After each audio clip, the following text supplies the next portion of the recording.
Welcome to episode 89 of Shane Talks. All right, I'm just going to get into it. I am joined today by the greatest co-host in the history of podcasting, Mr. Jason L. Mayer. What's up, man? How you doing today? Doing well, sir. How's the greatest host of all time? I'm fantastic, and I appreciate that. That's very sweet of you to say, man. Let's see. Last month we talked about home in Indiana, and we talked about stuff that went on here in Indiana. So I'm all about themes and stuff. Let's just stick with the geographical theme, and let's talk about New York City. Well, we're going to talk about some other cities too. So we got some city tangents to go on here. But for my birthday, I went to New York City, and I literally haven't been able to stop thinking about the city since then.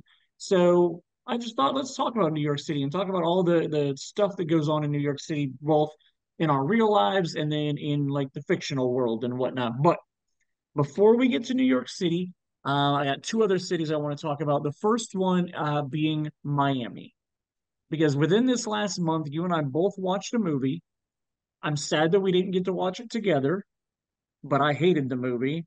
And I'm really interested to hear how you feel about Bad Boys Ride or Die. Bad Boys 4, which should have been called Bad Boys for Life. Bad Boys 4. When you saw it, how'd you feel about it? First of all, they did major, major, major screw up as far as things go with the naming goes. The last one should have been Ride or Die. This one should have been For Life.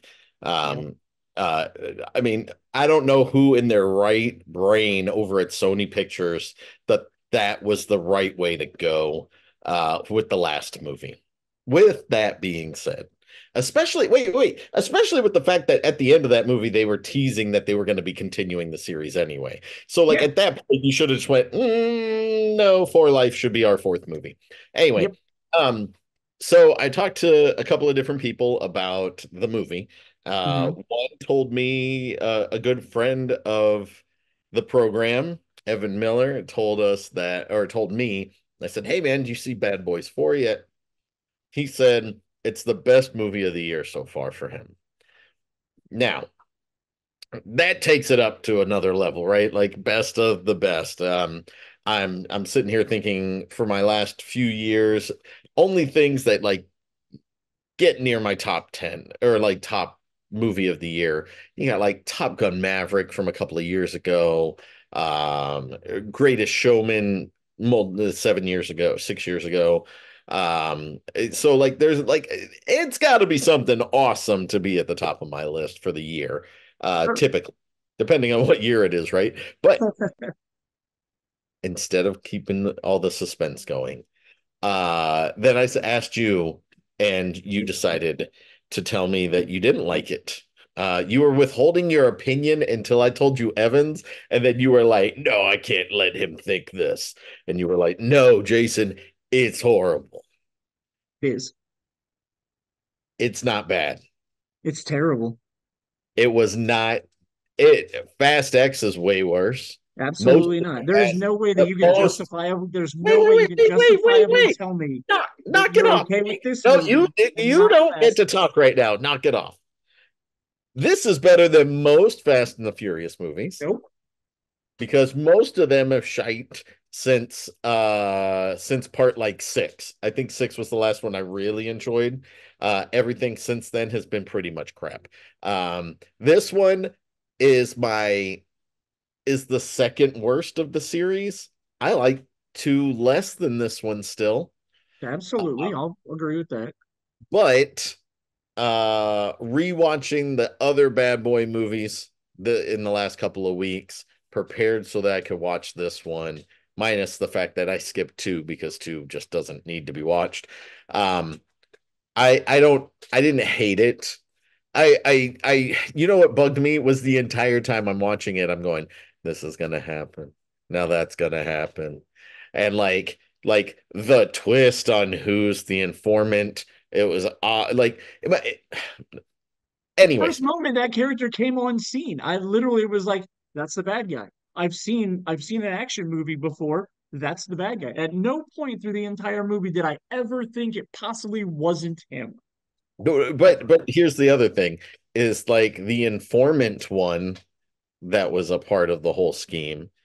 Um, Once he shows up on screen, you're just like, wait a minute, I've seen him. He used to be a big name actor, or he was for like a small snippet of time in Sure. Hollywood. Uh, but I have to applaud him, man, for $100 million film. That only cost him $100 million to make, Shane. If they Okay. would take that approach and just add a little bit more time to that freaking script, man, like we it could have turned out better. It felt like a blah movie. It felt like the latest Roadhouse.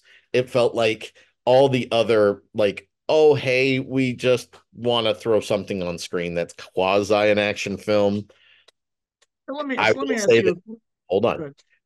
I will say my favorite part of the entire movie, and I can't imagine that yours isn't, is Reggie. Oh Reggie's yeah. Oh, scene is the best thing in the entire film. absolutely. I can agree with you on that. Give me a And whole movie about Reggie. I absolutely love, and like I was just happy that, and it's not even like I'm a pro Reggie guy, because like that whole sequence in the second one is stupid. Yep. uh but like the what he gets to do and in that film was just totally awesome, and I had a lot Agree. of fun, and while it was happening I was like, that was a brilliant, that was at least the smartest thing that they did with the script out of the Absolutely. whole film. Go Yeah, ahead. totally agree with that. So let me ask you a question.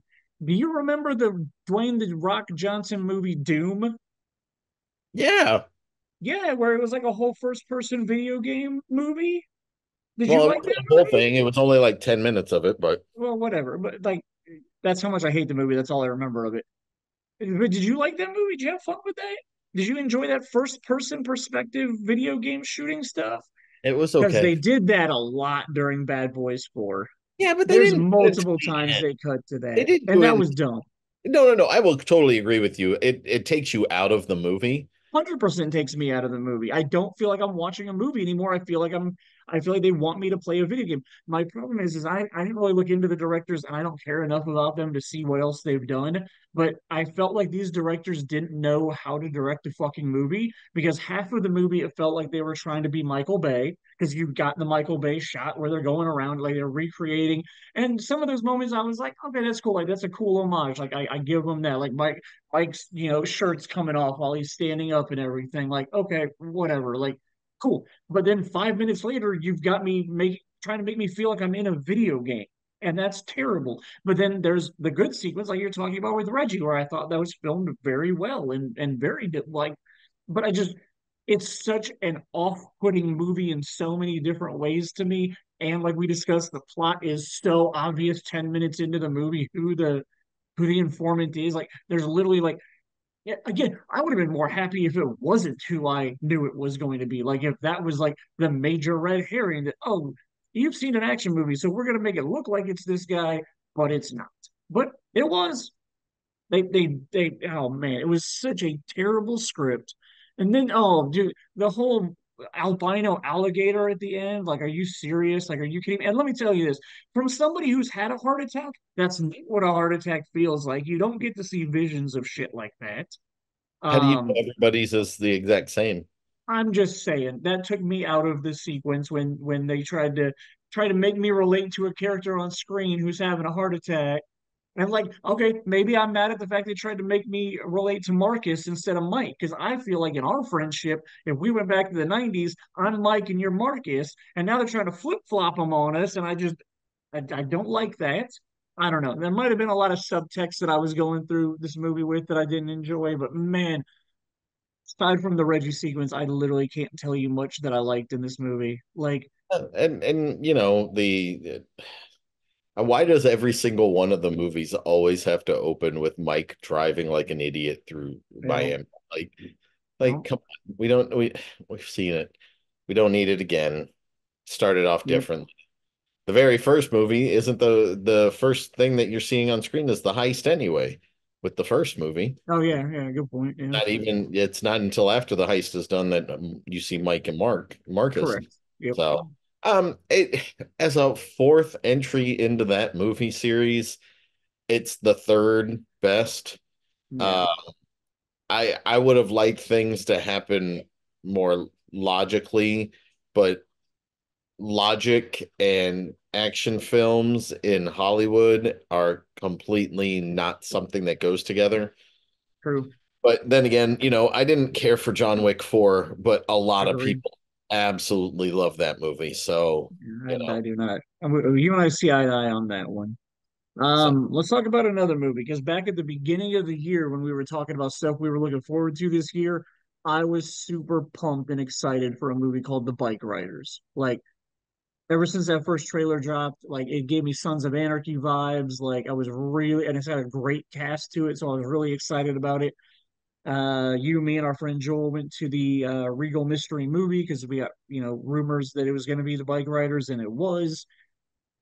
And I was so disappointed with the movie. Like, I don't hate the movie. Like, it's not bad. It just was in no way what I wanted or expected from it. Like, the violence wasn't where I expected it to be. It just, and I'm somebody who loves non-linear storytelling. Everybody who knows me knows that. I love movies that don't tell you the story in order.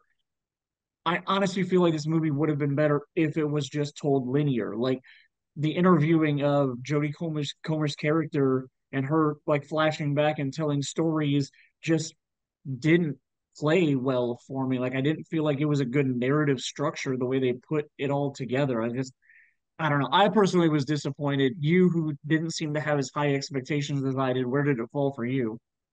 it was fine. I thought it was well done, well executed. But I agree, like the editing or the script could have been a little bit different and probably been more impactful. It's definitely a slow burn as far as the Yeah. movie go. Um, and I just need to have that mindset more often because there's so many times, especially when a movie has been delayed for whatever reason, that a lot of times it ends up being a slow burn film instead of and not that slow burns need to be or slow burns doesn't mean bad. It's just like your expectation when you're going in should be different, I think, Yeah. if you pull that off. So it was fine. Right on. So also recently I checked out a movie called Hitman, the Glenn Powell movie that was on Netflix. Yeah, directed by Um, Richard Linklater. yeah, Richard Linklater. Yeah.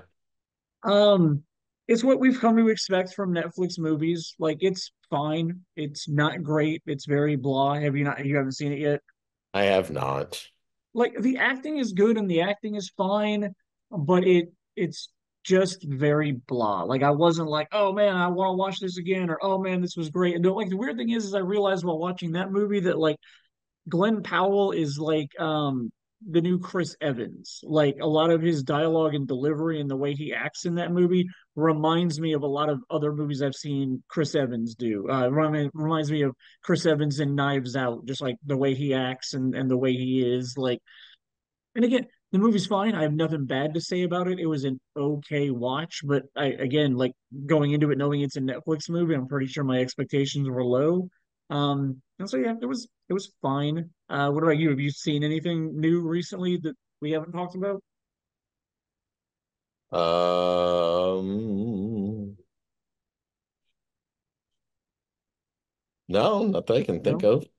of. Okay. Watching Star Wars Acolyte, and Yeah, that's a tough watch. I'm I'm 50-50 on it. I love seeing Jedi doing Jedi things, but I do not like the people who made its decision to turn the Jedi into the bad guys. what episode? How many episodes do we get out of this?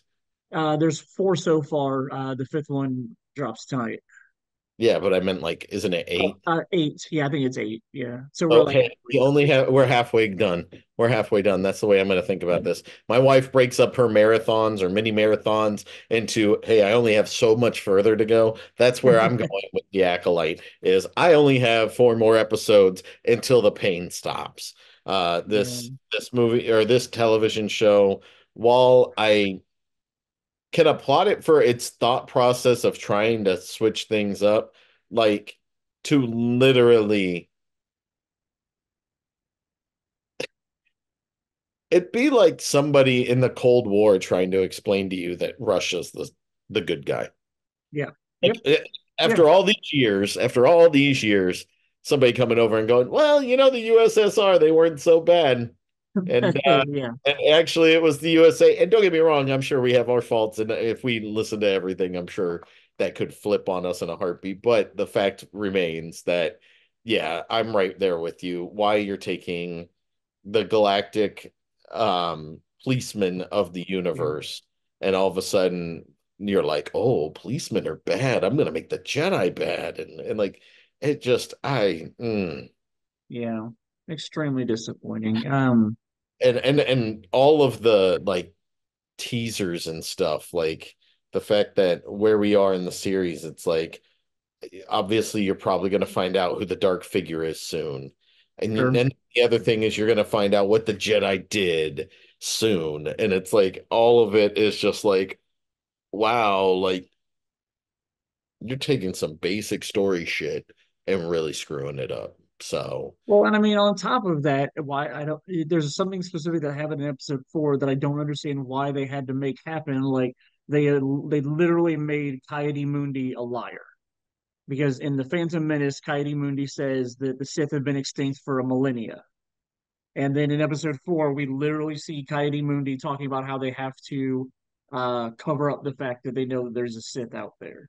And so, like, why that has to be his character, why that couldn't be some other random character that could be talking about a cover up, like why, like because you've got this guy that now in Star Wars canon in episode 1 lies to the entire, like lies to directly to Obi-Wan Kenobi. Maybe that's why I take it so personally, but lies outright that it says the Sith have been extinct for a millennia, and he obviously knew that not to be true. So that's really like that. Just how are you arguing this?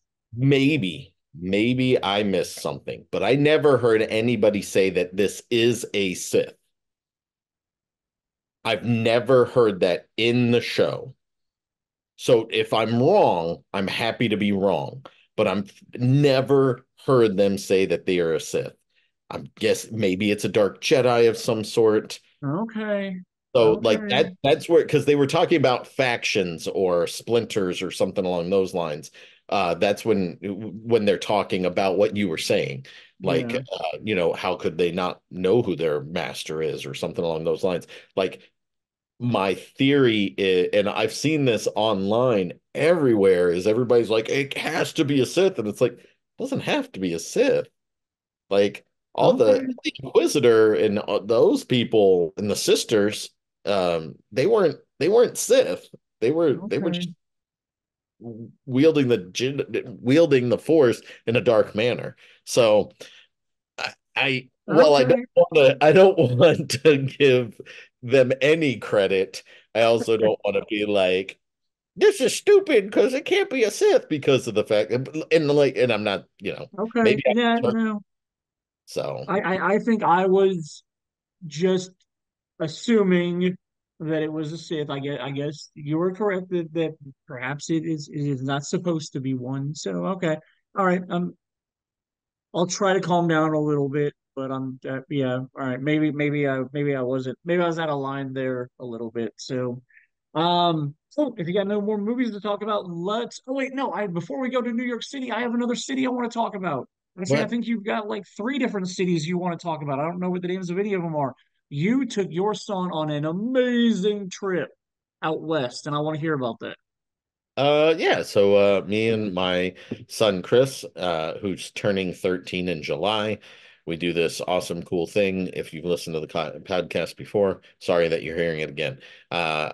When our children turn 13, they get to choose one place to visit in the US, the and in the 48 states, not including Alaska and Hawaii. So, but they can choose anywhere and they can choose anything that they want to go and do.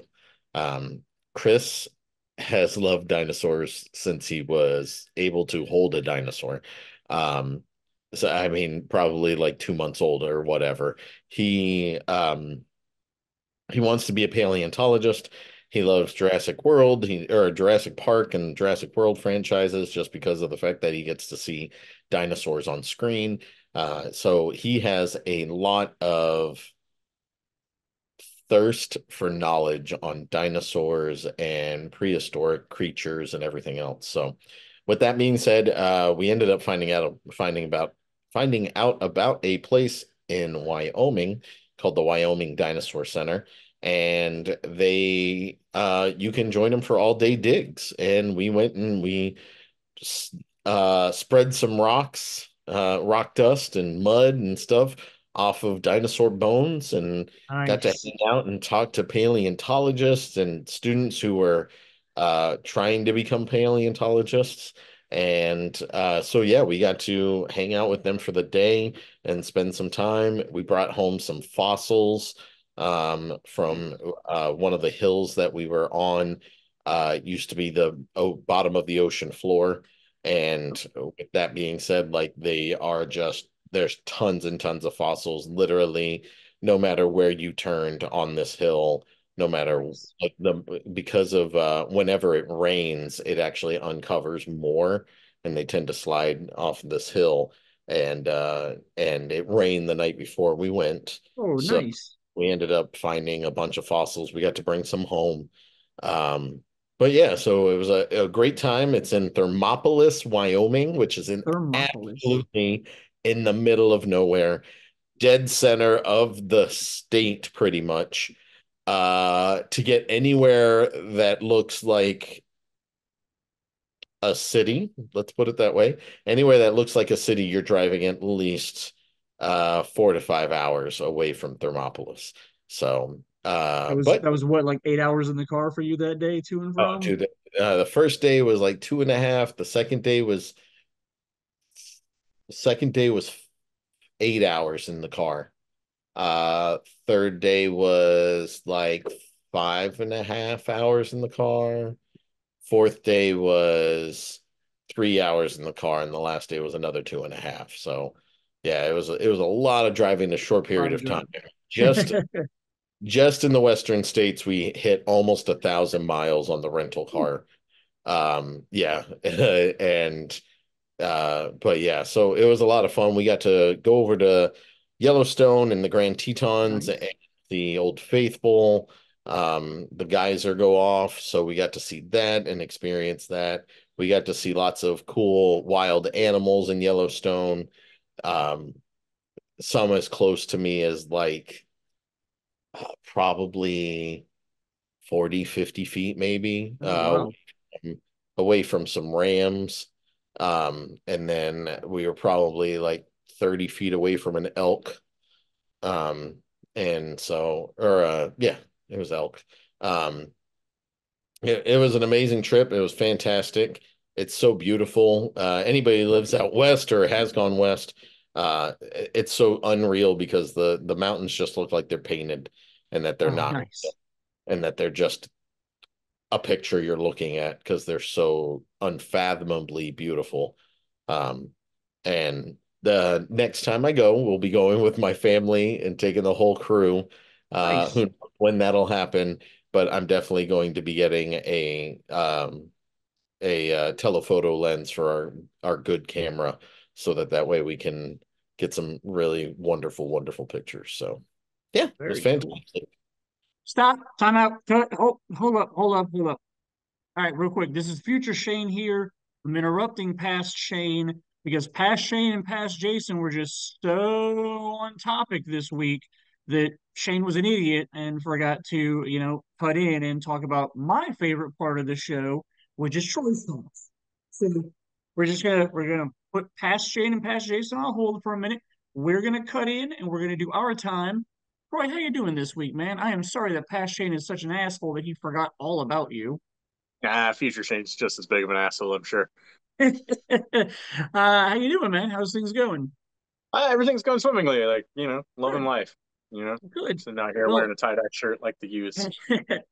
past Shane and past Jason are about to start talking about New York City. So I was wanting to check out with you, like, what do you have as far as like New York City? Like, have you been to New York City? Do you like New York City? Is there any movies that you like about New York City? Like, talk to me about New York City, and we'll see what we can do. Yeah, man, full disclosure, I've been to New York City a grand total of one time. I Oh, okay. I had a nice little 5 day there one time. Oh. The best piece of food I have ever eaten in my life. Was it pizza? It was not. It was actually Oh, it was the shrimp bun from Momofuku. where is Momofuku at? Momofuku is like I think it's what they call fuck the East Village maybe, Oh, okay. and it's down by the Milk Bar. I don't know if you ever heard of Okay. that place, the I have heard of dessert that place. place. Um, Momofuku is just like a David Chang restaurant that Okay. it started off as like a ramen place. They have these delectable like little bun sandwiches, like steamed bun sandwiches. The shrimp one is fucking incredible. It's like, yeah, like I said, it's the greatest thing that I've ever put in my mouth in my life. That's awesome. Yeah, it was pretty great. Very cool. So, anything else from that week you were in New York City that stands out to you? Did you go anywhere cool? I mean, I hit the normal spots, Times Square. I stayed at the Algonquin, which is where Oh, when Don Draper got his divorce from Betty, that's where he holed up. And so I felt really good about that. Like I was all just right. like, all So, give right, me man. a year. What year did your trip happen in? Just so that I. Let me say like maybe 7 years ago. Oh, okay. No, so not even that It was long ago. it was Awesome. it was pre-COVID, but uh Mac DeMarco was playing at the Radio City Music Hall, so it wasn't that long Oh, ago. okay. Yeah, it was all right, man. Very cool. All right. What else you got New York City related? Whether it's you or just observations. You're an observational guy. When you hit me with this, and I was just kind of like, man, do I like have anything like New York City related, New York related? And I really thought about it. Like I really took the time to think about it. And I was just like, you know what? Like other than just being a place that I went once, Mm-hmm. and I liked it. I had a good time. There's lots of shit to do. It's fantastic. Central Park is beautiful. I really was just kind of like, like I kind of think we get bogged down in this like the idea of New York City is just like a concept Okay. as opposed to like an actual thing.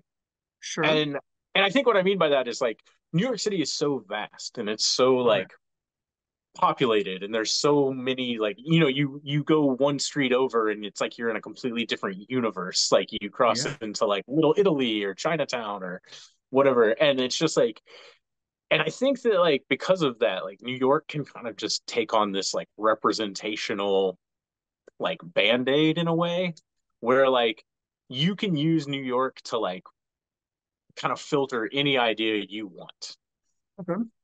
down into things. And it was something that like I didn't recognize until I like went there, because like I guess in my mind I've always associated New York cinematically anyway with things that I don't particularly enjoy, like like obviously like you can't think of New York and movies without thinking of like Martin Scorsese and shit Sure. like that, but it's like I don't really like mob shit. It doesn't really like do anything for me.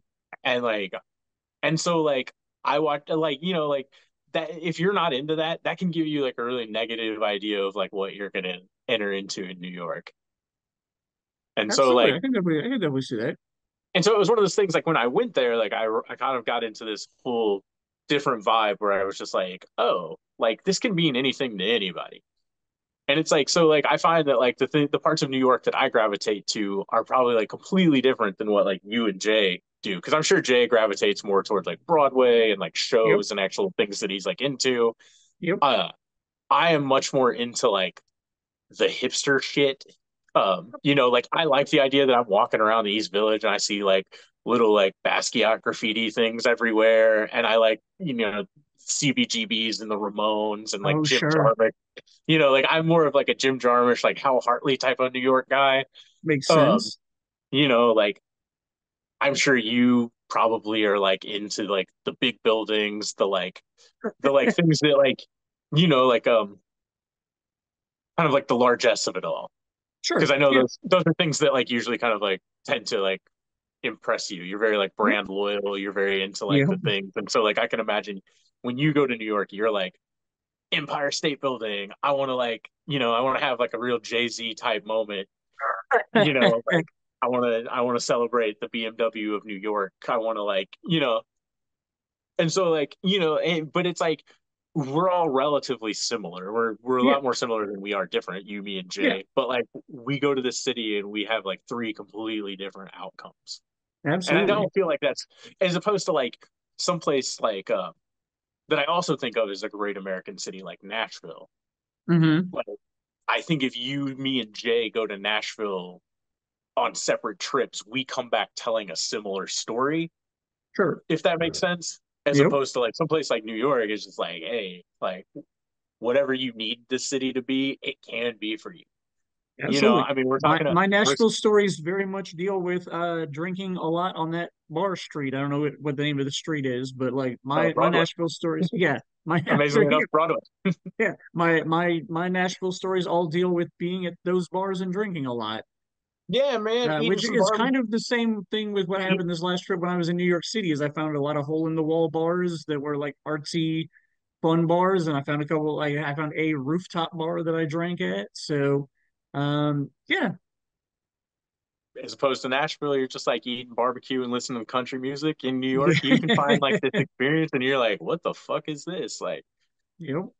I didn't even know they made music like this. So I definitely agree that we definitely enjoy the same city in different ways. This last trip was probably more like leaning towards Jason.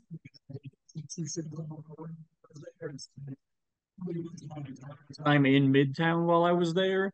But yeah, I mean, in past visits that I've been there, I've spent a lot of time down in the East Village. I think that's just a really cool like place to hang out, and I can definitely see that being your vibe when you go to New York City. You know, like I just like to see things, man. Like I mean, Mhm. I did the whole New York trip. Like, you know, like I we were in Central Park. We did like the 40 Rock going all the way up to the roof and looking down. Nice. Uh, you know, like I ate at a little hole in the wall pizzeria where Yep. I saw Stephen Wonderboy Thompson, the UFC fighter, in there, and he was like the nicest Wow. person alive. So I have really Sweet. great memories of like just going to New York and like but honestly, like you know, I think as far as like our conversation goes, it's probably Hmm. more of like I think that it is just like the representational band-aid. It's like Sure. you know, it's like you could put and so like I think one of the questions that you had asked or kind of like asked me insofar as guiding this thinking was um like could these movies be placed anywhere else? Yep. You know, That's and that's the like conversation that sometimes Jason and I are gonna have. yeah, and sometimes I feel like yeah, there's a lot of movies that like could easily be placed elsewhere. And then Hmm. there's like movies like Little Manhattan where I'm just like, ah no, Oh, this has to have amazing Central Park. movie. This has to Yes. be like a thing. You know what I mean? And so like along Oh that line, man, like I don't think Jason and I talked about that movie. Oh, well, that really bums me out. Little Manhattan is phenomenal. well, shout out Little Manhattan. That's a lovely Oh, little adorable dude, romance. I think like Josh yes. Hutcherson is in that movie, right? Yeah, Josh Hutcherson is the He's main like kid in that he's movie, like and 6 years old or some shit. he riding around on his scooter in town, like trying to chase down this girl. Like, yeah, Yeah, yeah, man, like that movie is solid. I really like that movie. I yeah, had forgotten about that. Mm. yeah. So And so with so that let in me ask mind, you this real quick. Let me ask you this real quick before you keep going with if it could be set somewhere else. Before your trip to New York City, were there any movies, TV shows, anything like that that like romanticized the city for you and made you want to go? Or like was there ever any draw to the city because it was the city, like by any filmmakers or anything? well, I mean, the fact that I went there like kind of like right out of I guess kind of like the throes of like my most intense relationship with the show Mad Men, like I think Oh, definitely okay. played an aspect, but like I also don't know if like I idealize New York as much as I idealize like the time period with Mad Oh, okay. Men. You know, Okay. like so like maybe like the Manhattan experience that I wanted was like in a completely different decade. But Okay. like but like there are certain things that like that do kind of like like I feel like I'm romanticized like parts of New York that like I would never actually go to, if that makes sense. Okay. Like the most New York thing to me, like in the world, is Enter the 36 Chambers by the Wu-Tang Clan. And dog, I am not going to Staten Island. Like, dude, you can count me out. But that is something that like I think of like when you were like, oh, what do you think about New York? And I'm like, the Wu-Tang Clan. Like, it's just a thing that like I associate with New York. And so kind of along that line, like one of the big movies that like really kind of like interests me and sparks my interest in New York is like have you ever seen Ghost Dog, The Way of the Samurai? Yes. The Forest the the, Whitaker. the Jim Jarmusch Yeah. movie with Forrest Whitaker, Oh, and guess what year that movie came out in? 99, I'm pretty sure. 99. Yes, sir. Like I love that movie. The movie is And it's amazing. Him and the French guy at the yeah, cart that don't speak. Isaac Yeah, they don't. DeBunko. Like I Yeah, love that guy. they have a way to communicate with each other without words. Yeah, I mean, he's telling the story about the bear, and it's like the exact allegory to what is happening with Ghost Dog. It's so good. Absolutely. Oh man, I No, forgot like about that movie too. Gosh, there's no, see, that's there's so many great things in New York that I forgot about. and I think that was like one of the first movies that like kind of like opened my eyes to like this idea that like there is like more to New York than like Martin Scorsese's New York or Oh, sure, like shit like that, if that makes sense. Like like Woody Allen is another person that like I vaguely despise his movies. hmm I didn't really enjoy his movies before all the shit came out about him being just like a horrible person, and it just kind of reinforced it. And so like I have no romantic pretension about like fucking Woody Allen movies or sure. anything like that. And I'm so right there like with you on that. like I growing up, I was just kind of like New York. I was like, I don't really know all, and so like Hmm it was really like that, like hipster like generation of filmmakers, like your Spike Lees, your Jim Jarmusch, your Hal Hartleys, like those are the guys that like really like I associate hardcore with like the New York of my personal New Yorking. That's awesome, man. Yeah. So, what else you got for me this month? I said this week Nothing, earlier, and I realized, yeah, but this nothing month, major. I put together like a brief like little Mount Rushmore of my favorite New York things, New York Mount movies. Rushmore, man, dude. Like Jason and I haven't done a Mount Rushmore in like months now. You Well, know, you well, you it's know hard to do it's hard to do a Mount Rushmore about like fucking Star Wars. it's true, Like but like characters I'd like to see die the most. Everybody tied for first. you have been one that has cared a lot about Mount Rushmores every month when we're doing stuff. You're like, what's the Mount Rushmore this month? How about how about we just switch it to Mount Rushmore as a Troy Talks thing, and Jason and I will just leave it alone for the rest of the year? Like, what if we move Troy Talks, Mount Rushmore Mount, together? You want to do that? You good with that? Mount Soymore. Mount Troymore. There we go. Yeah, Yeah, man. bro. Because like Jason and I, like I don't even know what happened the other months, but now that you mentioned Mount Rushmore, like we haven't done it in a while. Let's make Mount Rushmore a Troy Talks thing, and that way every month you can come up with a Mount Rushmore for me to talk about, for us to talk That's about. fine. Cool. That All sounds right, I great. appreciate it. So what's the first Mount Troymore? Well, we just discussed it. Oh, George Washington of my New York movie landscape is Ghost Dog, The Way of the Samurai. cool. Jim Jarmusch, man, those tracking shots where he's just Mm-hmm. tracking people walking down kind of like seedy neighborhoods. Mm-hmm. God, they look great. They look great in his black and white movies. They look great in his fucking color movies. They look great when he's doing it now with like Tilda Swinton and shit. Uh, Nobody is more New York to me than Jim Jarmusch. Okay. Nobody looks more New York. If you want to find a picture of him and put him up, like, and show the people what I'm talking about, like, he has the coolest white hair. Yeah. He's consistently in a leather jacket. And my favorite thing about him is he's from Ohio. Oh, really?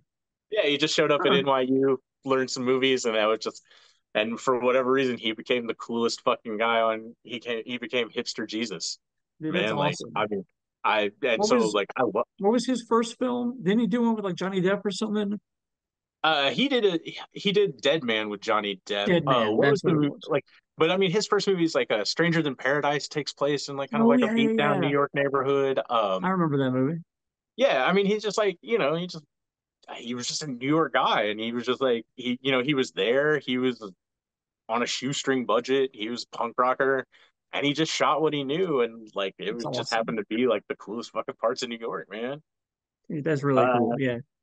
Number two, you can't fucking talk about New York to me without mentioning Do the Right Thing. Oh, Um, absolutely. what a fucking incredible movie. Absolutely. Like the way that like Spike Lee puts you in that neighborhood, like that concrete, like the way he like makes concrete like have the fucking heat. Mm-hmm. You know what I mean? Yep. Like he almost gets like the movement and the color and the like just the kind of like no trees anywhere. It's supposed to be a sweltering day and you just feel it. Like You I don't feel know, it. like it's the greatest magic trick ever that Spike Lee performed. And I'm just like, dude, like I'm enamored with that movie. Um Yeah, it is Obviously an it's not amazing like film. it's not the type of New York that I want to go to like on a daily basis. Like I don't want to end up in a riot, I was but gonna say race wars and riots aren't your jam. it's not my jam, but I understand. And I Sure. think that's probably like a truer picture of New York than, you know, a lot of things that Then tend to Home Alone idealize it. 2, Yeah, it's definitely a truer picture of New York than my number three, which um, is which is I bring it up all the time, Metropolitan and the Last Days of Disco, uh, oh, okay. I with have not seen it. Stillman's fantastic movies about young yuppies in love on the cusp of the 80s. Um, yeah, Last Days of Disco takes place at a Studio 54-esque place. I don't know Oh, that they cool. can exactly name it that in the movie, but you know what they're talking about. Studio Um, 55. if you ever want to know what yuppies talk about on the subway, Whit Hmm. Stillman's got you. If you Hmm. ever want to know what like debutante balls were like in high society, and like Whit Stillman's got you. If you ever want to know what the Waldorf Astoria looks like lit up at night, What year did Last Days of Disco come out? Oh, I think I lost you on audio. oh, are Oh, you? no, you're Am I back. here? Sorry. You're here. Sorry. I didn't hear you. Do you remember what year Last Days of Disco came out? Last Days of Disco 95, 6, 7, somewhere in Okay, I there. thought it was somewhere in the late 90s. Metropolitan came out in 1990. Somewhere sandwiched in the middle of there is a great movie called Barcelona. Oh, Also, um, they have the same guys. They have Chris Eichman in all three of them. He delivers. He's fantastic, playing the same smarmy prick that he often plays in Noah Baumbach movies. oh, Um, okay. Another guy who makes really good movies about New York when he chooses to. And then number four. Oh wow, did I just draw a blank? Uh-oh. I did. Jason Goes to Manhattan. I got you. What a great film. Yeah, Jason Takes Manhattan is Or Jason pretty Takes fucking Manhattan. great. Uh, it is pretty fucking great. Wow, I should have written this down because I was trying to do this off the dome, No worries. and maybe the Last Days of Disco is my fourth. There you go. No, no, we got to send it out to Long Island. Okay. Let's hit a lot of them, and if you ever really want to know another thing that I think of maybe captures the people of New York Okay. and especially the weird people of the outer boroughs, Long Island in particular, you got to check out Hal Hartley movies. Um, Sure. the movies he did with like Martin Donovan and Adrian Shelley, Trust, The Sweetest Thing, or no, Sweetest Thing, I can't fucking remember. It doesn't matter. Um, Amateur, like fantastic New York movies. Interesting. Not They're familiar with very any of them. they're very gritty. They were made on a shoestring budget. They capture the movie Henry Fool, especially about a writer trying to kind of like, I guess, escape his demons of growing up kind of white trash in New York. Oh, okay. Um, Parker Posey does like the greatest fucking like New York fucking bitch accent in this fucking thing. And like you're just like, wow, this is beautiful. Hal Harley, I can't recommend him enough. Awesome. But those are the people that I think of when I think of New York. Obviously, like your Scorsese's and your Woody Allen's, and Sure. those are the people that like run the day. And I guess Spike Lee too. a large proportion, but I still like to consider them somewhat marginalized. Um, but yeah, no, get out there, find a different New York. There you go. It's I not all like it. about like corporate shit. It's not all about like Wall Street. That's another great. That's another really fine New York movie. Hmm. Uh, yeah, I like it. pretty good I stuff. like your take on it, and I like being reminded about New York movies that I love that I forgot about, like Little Manhattan and Ghost Dog. So thank you for Ghost bringing Dog. those up. I will not be talking about those later in the podcast when I talk about the movies I like in New York because I forgot about them. Hey, fair. I mean, dude, it's the it's the biggest city on the planet. I don't know if that's true statistically, but like Statistically, I'm sure like Guangzhou, China has like way more people or whatever. But like as far as like importance goes, it's yeah, probably the most important city on the planet. sure. Everybody knows it everywhere you go, and there's so many fucking movies and books and TV that take place there, and it's just like you can't you there's no way you can cover it all. And so you just kind of gotta like hold on to the part of New York that speaks to you and ride that out. And I appreciate you coming on here and contributing your part of New York to us, a little different slice than what Jason and I are about to talk about. So I am now at this point going to send it back to those assholes that forgot about me and Troy and didn't cut in and didn't take the time to introduce us. They're going to go back there and act like we didn't even happen. They're not going to address us at all. They're not going to say, oh, we just enjoyed Troy talks. No, they're just going to go on with their day like we weren't even here. So let's go back to past Shane and Jason. Wu Tang is for the children. Well, speaking about birthday trips, I know you want to take a little bit of credit for pushing me to do my birthday trip this month. Dang straight. I was a little wavering on it, but you were the one that kind of just pushed me and said, just go do it.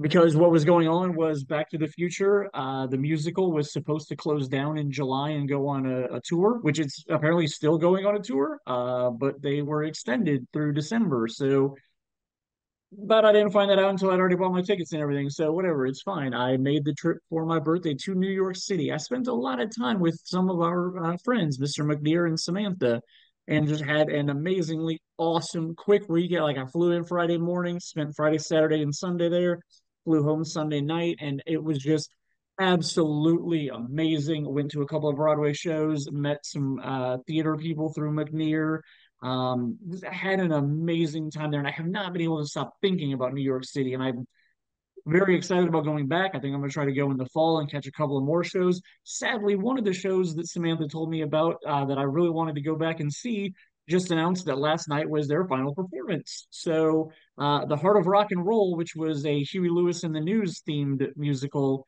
I'm not going to get to see on Broadway, which sucks. But Stereophonic will still be around in the fall, so I can still go check that out. So kind of sucks, but I'm still kind of hoping to go back. But so like I said, I can't stop thinking about New York City. And like New York City is one of those cities that like when I was a child, like I romanticized about it. Like it was, the big city and like, we watched Friends in high school and I mean I didn't watch Seinfeld, but I know Seinfeld took place there. But like New York City was always just like that big city, that city where like everybody, like there's so many different walks of life and so many different boroughs and so many different places, and like it's an artist city, and like you and I both did theater and stuff like that, so like it's the city where like people go for those kind of dreams and whatnot. So like my entire life I've kind of romanticized New York City, and so I just want to talk this episode about like, you ended up spending an extensive amount of time at different points in your life in New York City. I want to talk about that. I'll talk about some of the times I went with you, and then let's talk about like some fictional stuff that went on and that goes on in New York City. So like, talk to me about your first visit to New York City. First trip to New York City was um what year did iRobot come out? Was that '04? 2004? Yeah. Yeah. So it was March of '05. Okay. So my now wife, she moved to New York in July of '04. And that's why I can remember it was because iRobot came out like right before she moved. So So this is a rom-com story. I'm so in for this. but yeah, so she moved in July of '04. I had never been to New York City, so it was one of those things where kind of like you, I'd romanticized it and thought about these other things, and then but then she was like, "You should come visit," and it was, you know, yeah, I was crushing on her hard at the time, but she was whatever. So she invited me. I seriously contemplated it. It was March of 2005 because I was like, I'm gonna take my I was on spring break from college, and I was like, oh, I'm just gonna take my spring break and I'm gonna go. I took my entire tax refund check that year and was planning on not coming home with it at all. Nice. So yeah, went out there. She took me to see three shows. Ooh. And what three shows would those be? We saw Wicked on Broadway. We saw a show called Beautiful. After Ashley off Broadway, and Okay. then we saw Avenue Q. Oh, So cool. yeah, and that was already on Broadway by the time that I we got out there. So yeah, so those three I saw on Broadway and off Broadway. And then we also went, that was pretty much it. That's pretty much all we did. Got to see her, her and McNear were working at the Empire. And so the AMC Empire on 42nd Street. So I got to see what that theater was like. I was still working for AMC, or no, I had been working for, yeah, I was with AMC at that point. Um, so I got to go and see movies and enjoy I think I was there 5 days, 5 or 6 days. I did the Empire State Building, I did the Statue of Liberty. I did those by myself while she worked during the day. And then but then we saw shows at night, and then we would go and hang out with friends and stuff. So great time. That was also when I got to be on the David Letterman show and give Yeah, Al Green a high five on national television. I While forgot he all about that. Yeah, I was just telling Chris about this while we were on our trip. So he was like, wait a minute, what? And I was like, do you even know who Al Green is? And he was like, no, but I'm guessing he's famous if you're high-fiving him on national TV. And I was like, yeah. So I went to a taping of David Letterman, and I got to sit I had an aisle seat because I was by myself. It was one of the few things that I was like, I really want to do this. I love David Letterman more so than any other late night host that I had or that we had growing up or even now. And so we um Ashton Kutcher was his main guest star. Oh, cool. And then his musical act was Al Green. And Al Green walked up the aisle that I was on, and he was just singing to the crowd, and he's just swaying back and forth while he's singing. And then he got super close to me, so I put my hand up in the air. He gave me a high five, and then he turned around to walk back to the stage, and you saw all these other hands shoot up trying to get high fives from Al Green, but I was the only one. I was like, Nice. I got it. So Have you ever looked for this on YouTube? Like, is this it out is on there? YouTube. Is it on Yeah, YouTube? That's awesome. I'm gonna have to look that up. you can link to it right now. I probably won't. That's a lot of work. So, besides that, that was my first trip to New York City. Awesome. Um, and we ended up going because I had a thing for Kate Beckinsale. Who's kidding? I still have a thing for Kate Beckinsale. Serendipity is I enjoy the movie as well as she's in it, but John Cusack's also in it, and I really like him as well. And so we went to the restaurant Serendipity 3, and on my first trip there, trying to think. Yeah, that's pretty much it that I did in the first trip. Lots of How many drinking. how many times how many times total? Because I mean, fast forward your story, a year later you moved to or yeah, a year later you moved to Boston to be closer to Letha so that you guys can be a couple. And then how many times would you say that you like went from Boston to New York City? Was it like once a month, every weekend? How often were you there? It was probably, I'd say probably like 10 times at least. Okay. Um, in that year that we were not to like while I was in Boston, she was in New York. Yeah, it was probably close to 10 times. You got to Okay. remember too, she had the ability, she would come up on the weekends sometimes and Oh, just okay. come the weekend with us. And whether I was, well, with me, whether I was living with my grandparents or not. But so we definitely had plenty of times where she was coming up to see me and then I was going down to see her too. And there was a And bus that you would take straight from Boston to New York, correct? yeah, so Yeah. there's a Chinatown bus that was like Ah, $20 each one-way tickets or something like that.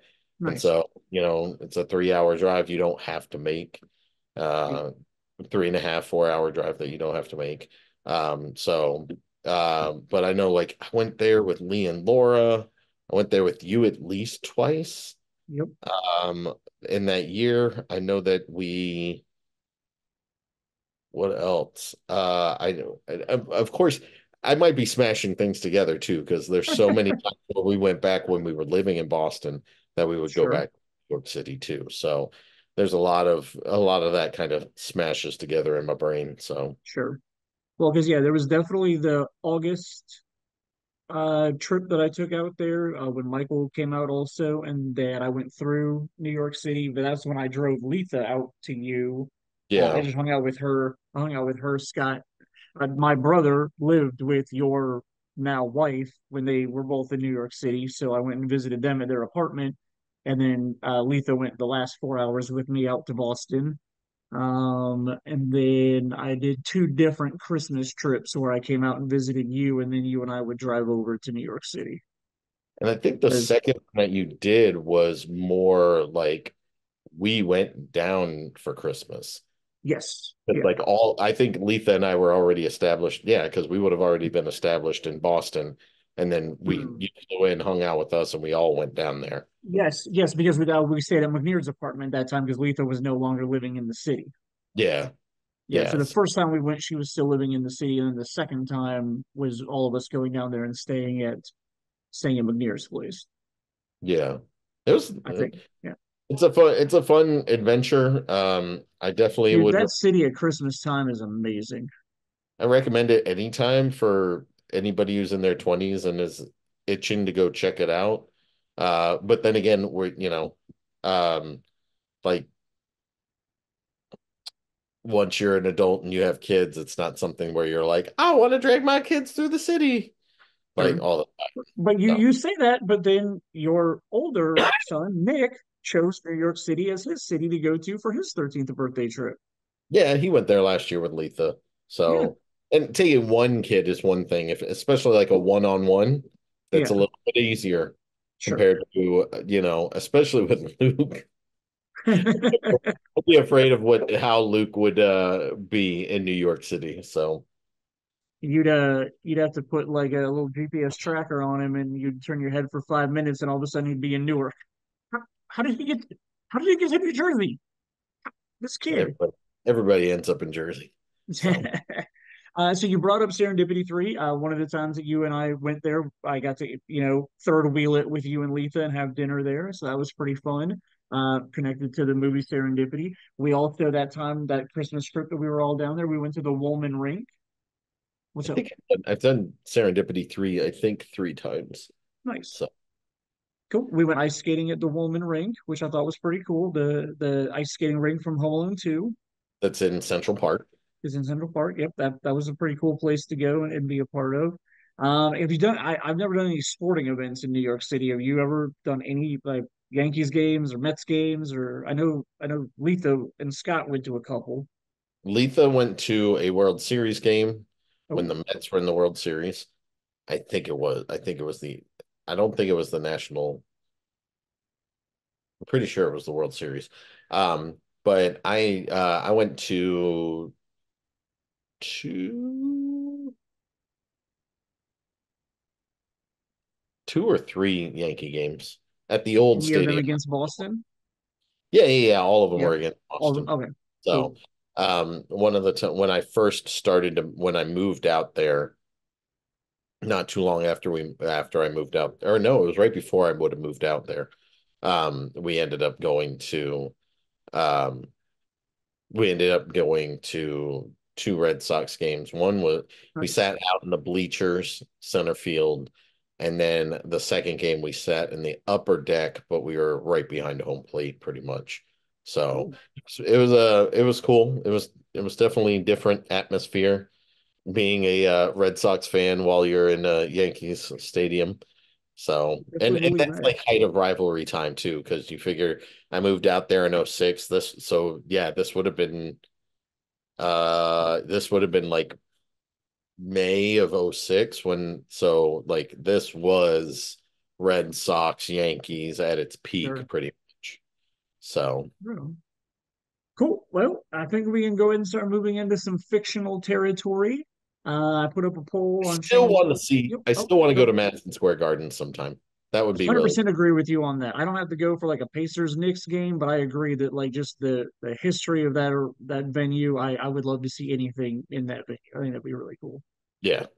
Yeah, So I can definitely agree with you on that. Put up a poll on Shane Talks asking our community what movies they think of or TV shows they think of when New York City is a thing. So let's go through some of their stuff.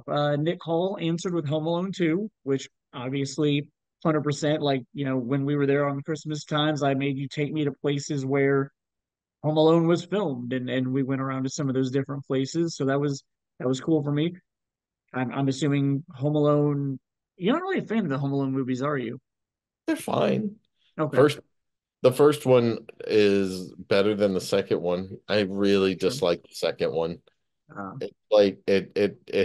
My problem with Home Alone 2 is my problem with Die Hard 2 through whatever and Lethal Weapons 2 through whatever. What are the odds that the exact same thing is sure. going to happen to the exact same person in the exact like come on. Yeah. Um the Wet Bandits being in the same place as Kevin at the exact same time. Like what is going on here? You can't So can't argue that, but yeah, it's I'm just fun. not Home Alone 2 is just blah. Home Alone 1 I like a lot and holds a special Fun. place. Have you 2 ever heard of a movie called The Cowboy Way? I have. Have you It's seen it? John Travolta, right? No, no, no, no. It's Kiefer Sutherland and Woody Harrelson. Oh no, then I have no idea what this is. Yeah, like this looks right up your alley. I'd never heard of it either, but Nick Hall suggested this, and apparently it was a movie that was on HBO a bunch when he was growing up, and him and his brother would watch it a lot. So I watched the trailer for it, and I'm literally going to watch this movie as soon as I can. I did not have time to watch it before tonight when we were talking about it, but like it looks hilarious. They're from like somewhere in the Midwest where there are cowboys, and apparently a girl that they both know gets like kidnapped and somehow ends up in New York City, and like they're riding horses through New York City. Like Oh, trailer, yeah, yes. Yes, I do know this movie. okay, It's been a very long time since I've seen it, but yeah. Yeah. Yep, you're okay. good.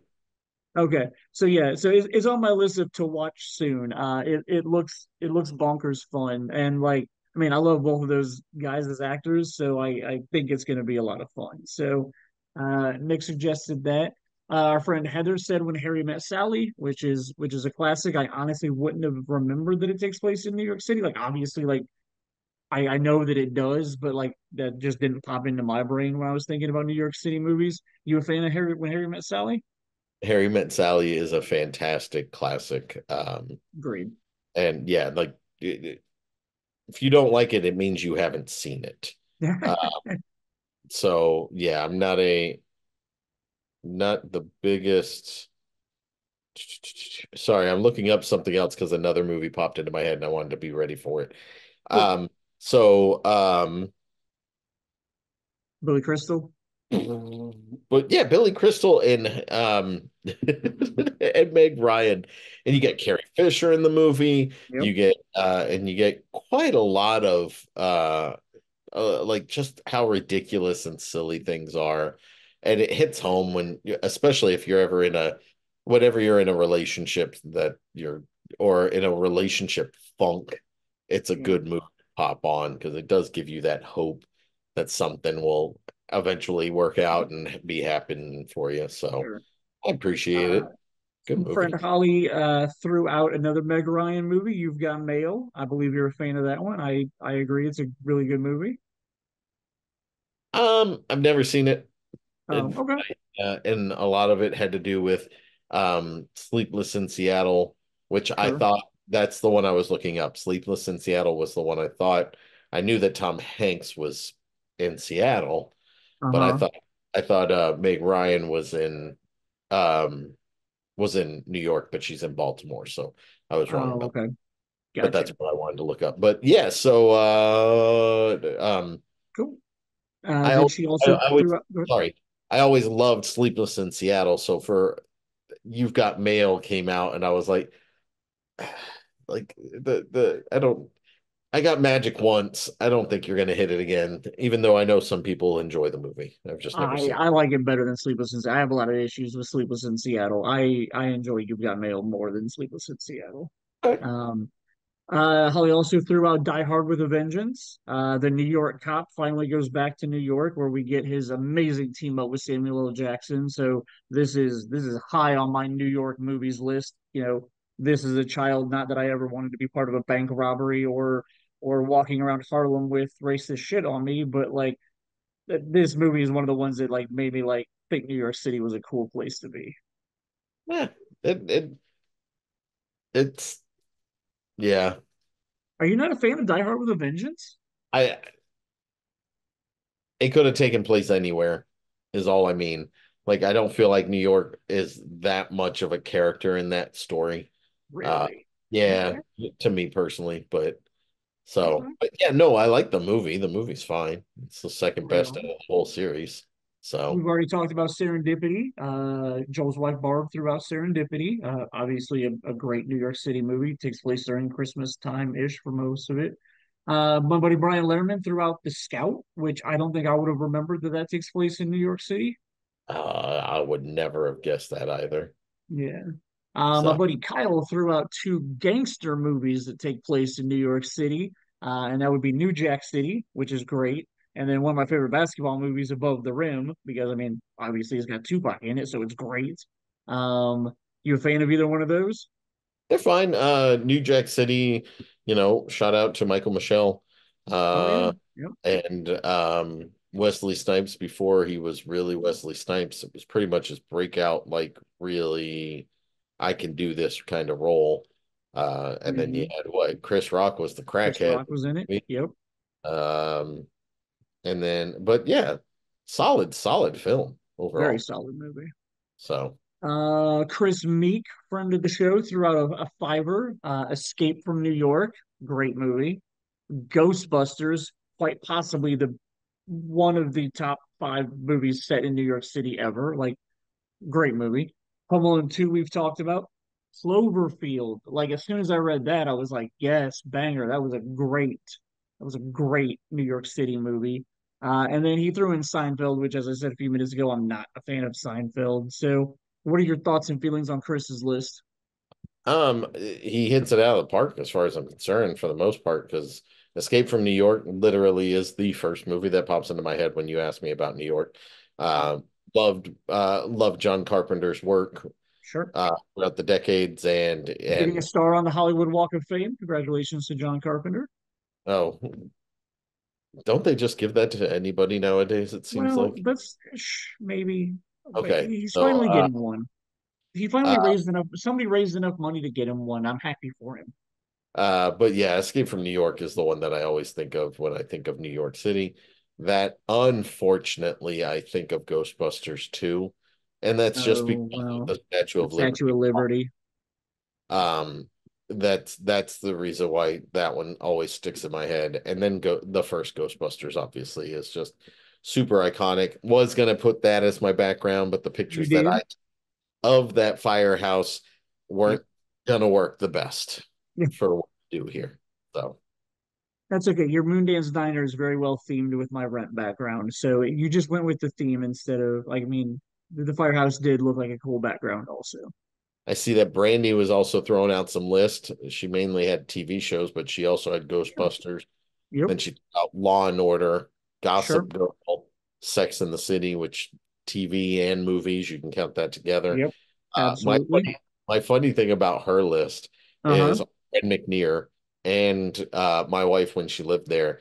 were talking about how literally like they were filming Law and Order scenes, like murder scenes constantly in the neighborhoods that they lived in. And Really? yeah, because I mean they where they lived on like the upper peninsula, upper part of the peninsula of Manhattan and stuff like that. Hmm. Yeah, like 141st in Amsterdam and stuff like that. So it was one of those things that, that it was no big surprise to see them filming Nice. Law and Order sequences of murders and gang murders and stuff like that right outside their apartment complexes. So That is hilarious.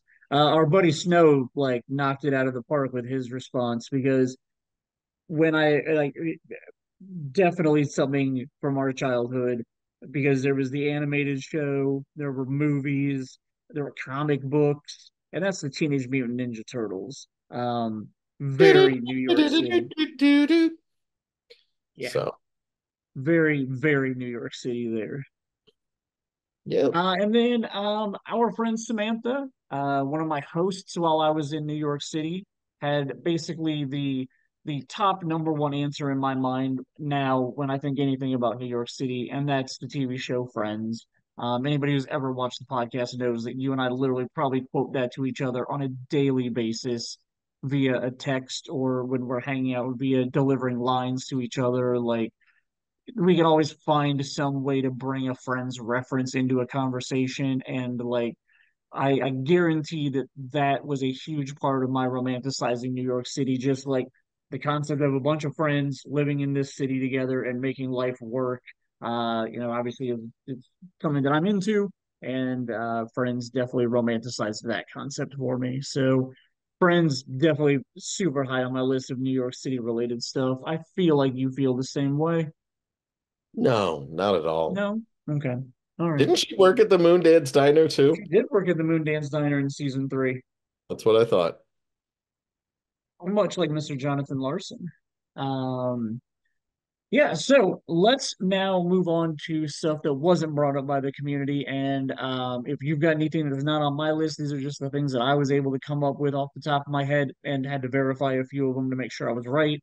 Um, we got two directors that make a lot of New York City related content. And I want to know if you like either one of them, if you care about either one of them.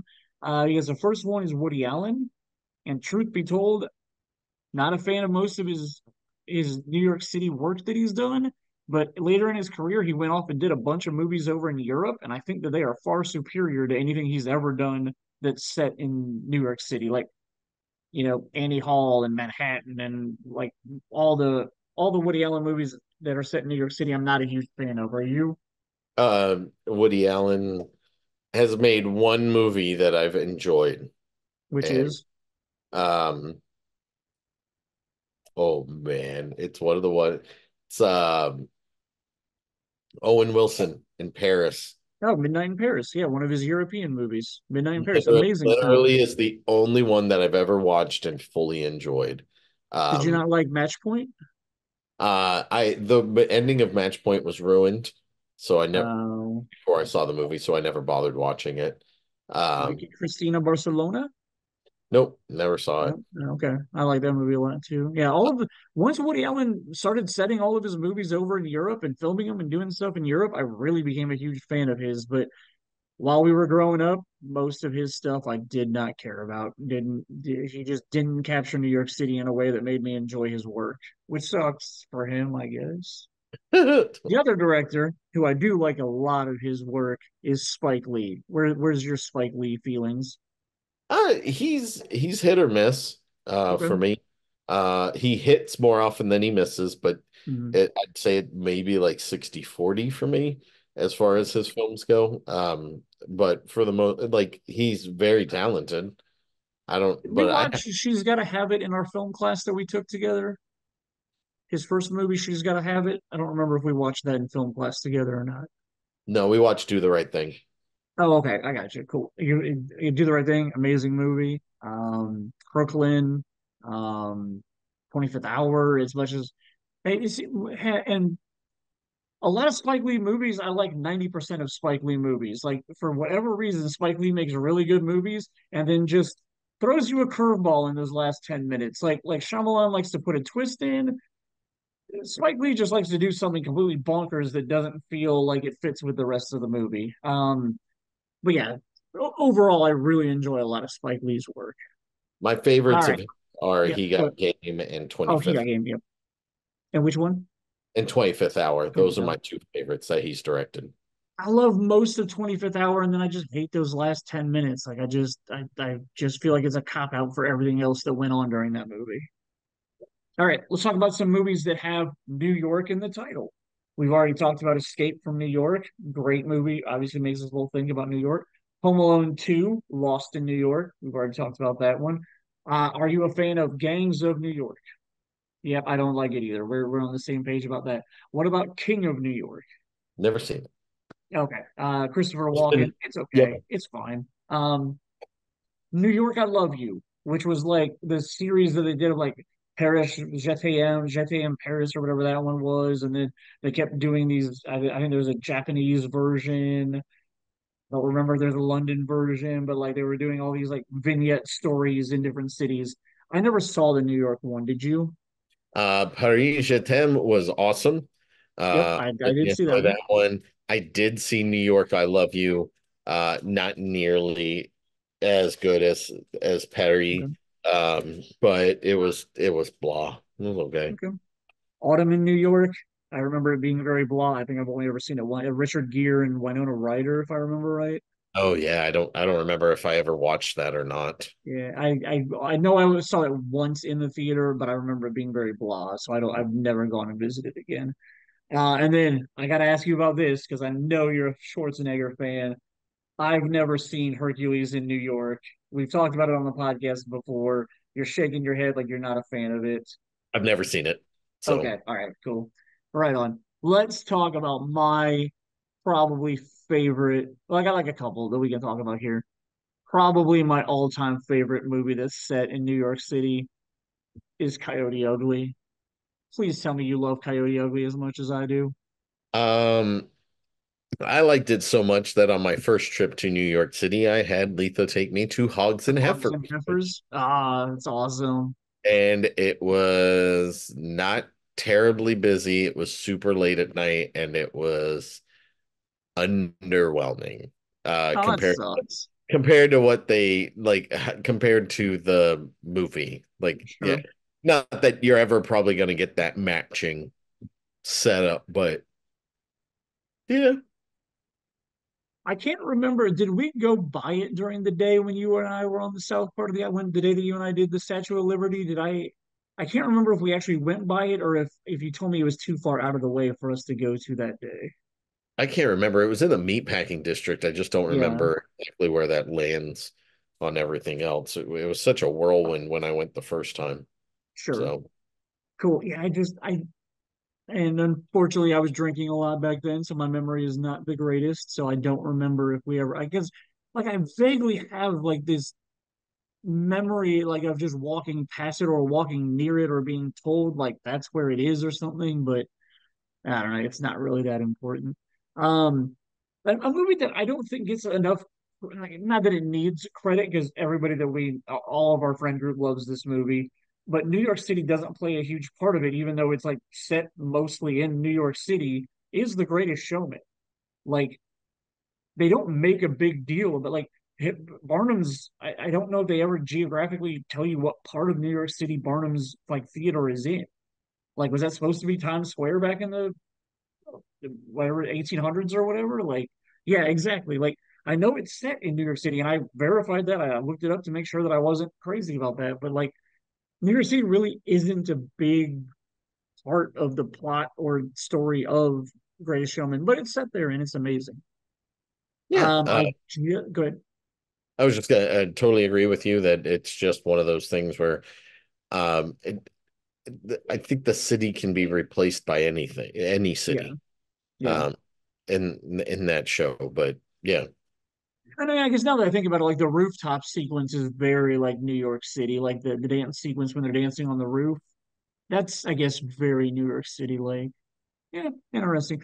My third, like my if I had to pick a top three for New York movies, I actually just did another podcast on that that came out yesterday, and that is Big Daddy. One of my all-time favorite comedies, one of my all-time favorite movies, but like that's set in New York City and just has a lot of New York City vibes to it. I believe you are a fan of that movie. Yeah, I like Big Daddy.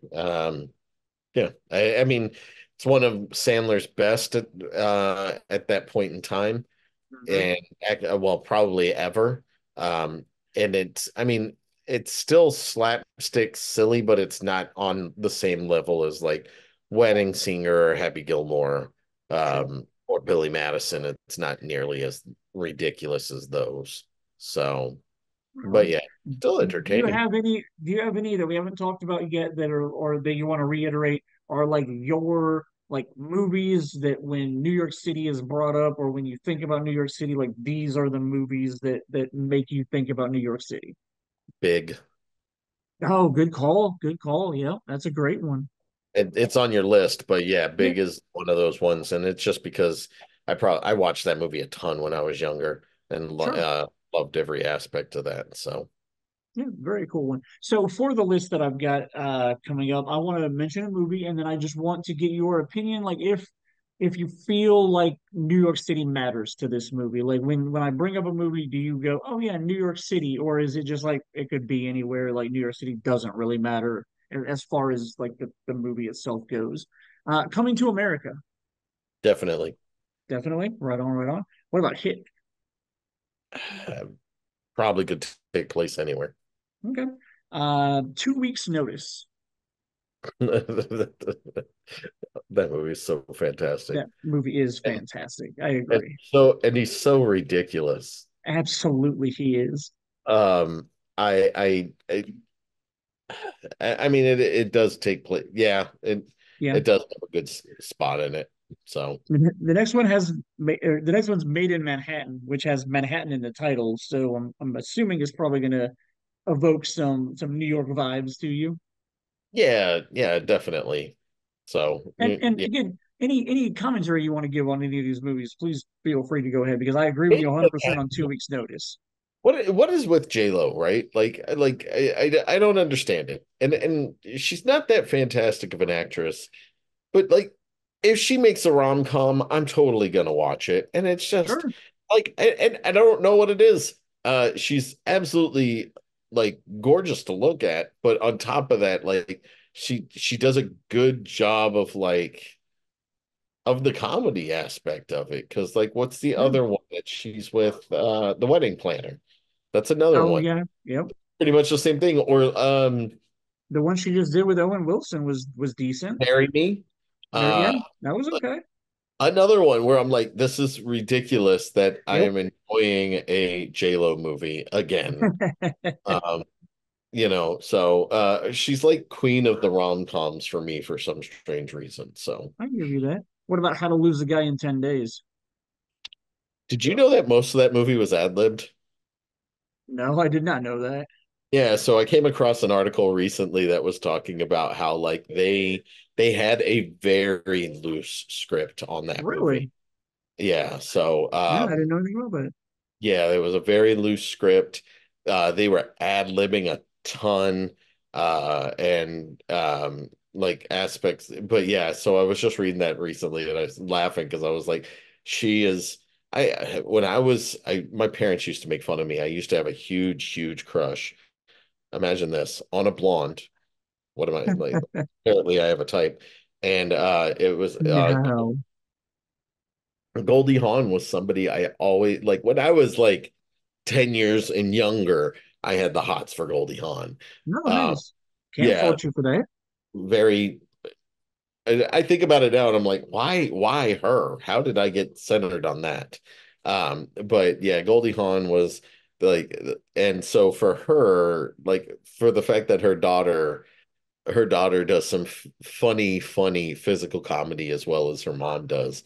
And the stuff that she does and the ridiculousness that she does in How to Lose a Guy in 10 Days. Oh yeah. And you're watching it and you're like, oh my gosh, you're so freaking like it's not like she's like Kate Hudson is hot, but like she's like her character and the way that she's acting is so ridiculous and crazy.